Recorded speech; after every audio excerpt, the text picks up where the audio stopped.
सुशांत सिंह राजपूत की मौत के बाद तमाम लोग और फैंस बस यही चाहते थे कि जो भी दोषी हो उसे सज़ा मिले, लेकिन अब तक कुछ नहीं हो पाया है। सीबीआई लगातार पूछताछ कर रही है। इस मामले में एनसीबी की भी एंट्री हो गई और एनसीबी ने भी कई सितारों को अपनी कस्टडी में लिया और फिर उन्हें छोड़ दिया। अब कई ऐसे सवाल हैं कि वाकई में उस दिन क्या हुआ था, आखिर कौन है गुनाहगार, अब तक निकलकर सामने नहीं आया। इस बीच सीबीआई को लेकर कई सवाल भी खड़े हुए थे। सबसे पहले सीबीआई ने पूछताछ की शुरुआत सिद्धार्थ पिठानी, सैमुअल मिरांडा और 2 हाउस हेल्पर से की थी। इस दौरान सीबीआई के सामने काफ़ी कुछ आया। सिद्धार्थ पिठानी ने सीबीआई को सुशांत और रिया के रिश्ते और नौकरी छोड़ने से लेकर दिशा सालियान की मौत से जुड़े तमाम सवालों के जवाब दिए। इसके साथ ही उन्होंने ये भी बताया था कि दिशा सालियान के निधन के बाद सुशांत सिंह राजपूत ने अपनी हार्ड डिस्क से डाटा डिलीट करवाया था।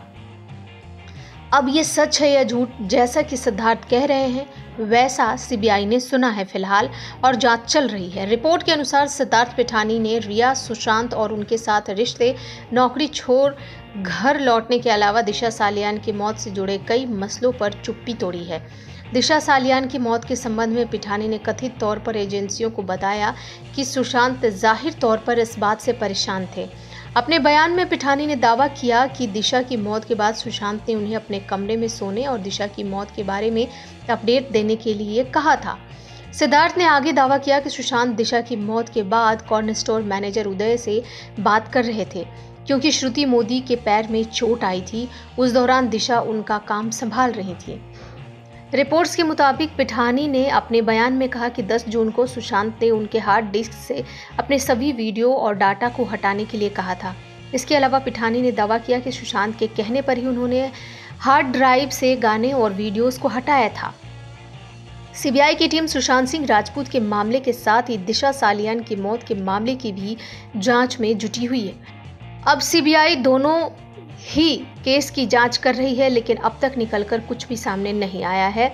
दिशा सालियान केस की फाइल मुंबई पुलिस से एक बार डिलीट भी हो चुकी थी और तभी जाकर शक हुआ और फिर सीबीआई की जांच शुरू हुई। अब इस मामले में देखने वाली बात होगी कि क्या कुछ निकलकर सामने आता है। जैसे ही इस मामले में एनसीबी का नाता जुड़ा, ड्रग केस का नाता जुड़ा, उसके बाद से एनसीबी ने शिकंजा कसा। दीपिका पादुकोण, सारा अली खान से भी पूछताछ हुई, श्रद्धा कपूर से भी पूछताछ हुई। अब उड़ती उड़ती खबरें मिल रही हैं कि सलमान खान को लेकर कई फैंस ने सवाल उठाए थे। अब देखने वाली बात होगी कि आगे क्या कुछ निकलकर सामने आता है। देखते रहिए बिग स्क्रीन, सब्सक्राइब कीजिए और बेल आइकन दबाएं।